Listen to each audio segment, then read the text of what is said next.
Amigos de Noticias de hoy, tengan muy buenas tardes y un excelente 15 de marzo. En este video vamos a hablar sobre que el juez rechaza una de las mociones de Trump para desestimar el caso de documentos.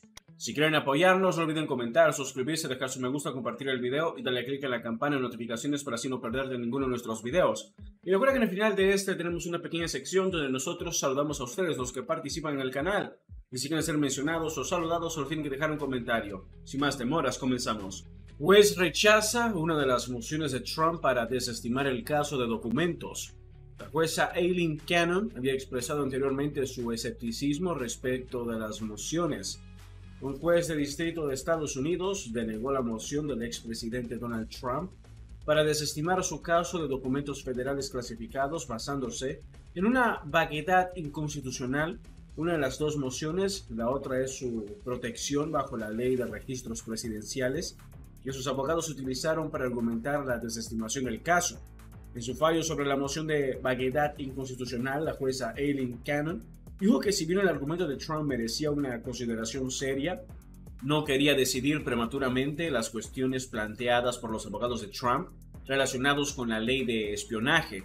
Aunque la moción plantea varios argumentos que merecen una consideración seria, el tribunal finalmente determina luego de un extenso argumento oral que la resolución de la pregunta general presentada depende demasiado de preguntas instructivas impugnadas sobre definiciones aún fluctuantes de términos, frases legales tal como se acusan, junto con al menos algunas cuestiones fácticas en disputa tal como se plantean en la moción, decía la orden. Cannon desestimó los argumentos sin perjuicios, lo que significa que los abogados defensores podrían volver a plantear el argumento más adelante en el caso.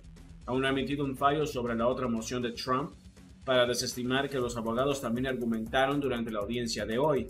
El juez había expresado anteriormente escepticismo con respecto a las mociones para desestimar la acusación durante la audiencia, sugiriendo que desestimarla basándose en la ley de registros presidenciales sería difícil de ver. Trump estuvo en la sala del tribunal de Florida el jueves, donde sus abogados abogaron por la desestimación de su caso de documentos clasificados. También estuvo presente el fiscal especial Jack Smith, quien presentó los cargos contra Trump. Cannon comenzó la audiencia sin mencionar la fecha del juicio del caso y en cambio ordenó a los abogados defensores que comenzaran a argumentar su moción de desestimación basándose en vaguedades inconstitucionales. Estos cargos deben ser desestimados y desestimados, afirmó el abogado defensor Emil Both.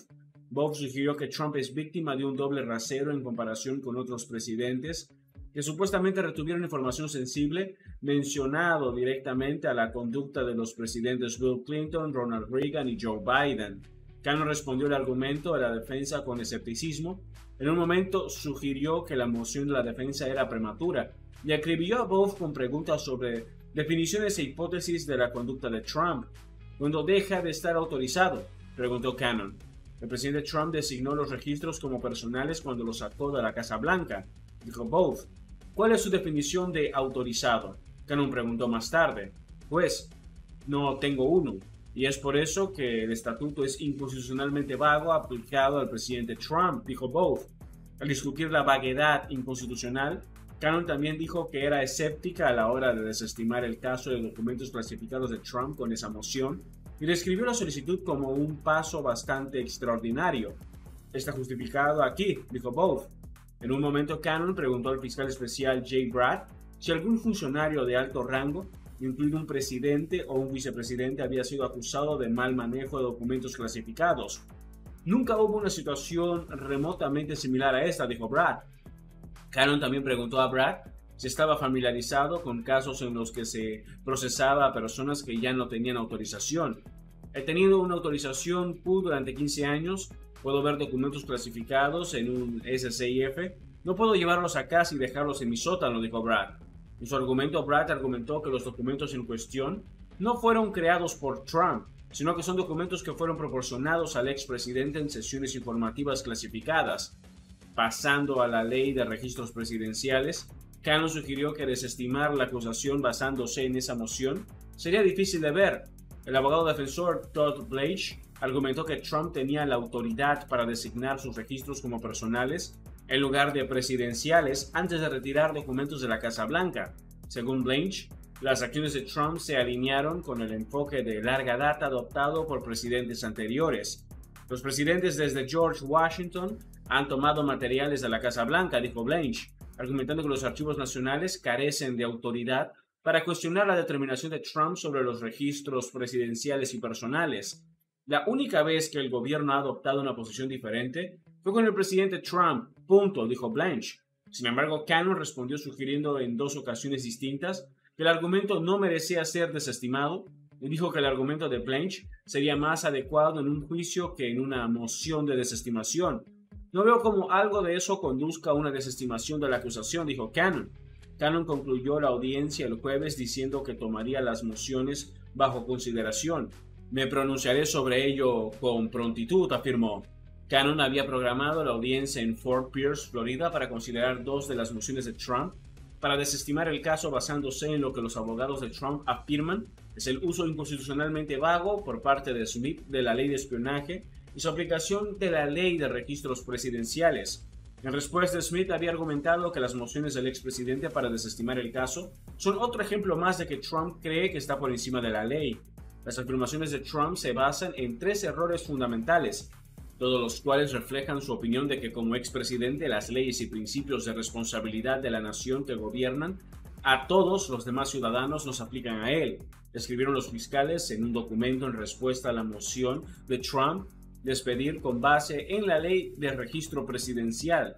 Además de Trump, se espera que asistieran a la audiencia sus coacusados en el caso del asistente Walt Nauta y el administrador de la propiedad de Mar-a-Lago, Carlos de Oliveira. La audiencia de un día completo se produce un día después de que un juez de Georgia desestimara 6 cargos del extenso caso de interferencia electoral contra Trump y 18 coacusados, incluidos 3 cargos contra el propio expresidente. El fallo deja a Trump aún enfrentando 10 cargos en Georgia, donde él y los demás acusados se declararon inocentes de todos los cargos en agosto pasado. Posteriormente, 4 de los coacusados de Trump aceptaron acuerdos de declaración de culpabilidad a cambio de aceptar testificar contra otros acusados en ese caso. En la audiencia del jueves, gran parte del debate se centró en una ley que se originó en otro momento de la historia en el que un presidente enfrentaba la posibilidad de ser acusado penalmente, promulgada en los años posteriores al escándalo de Watergate, cuando los legisladores temían que el presidente Richard Nixon destruyera los registros al dejar el cargo.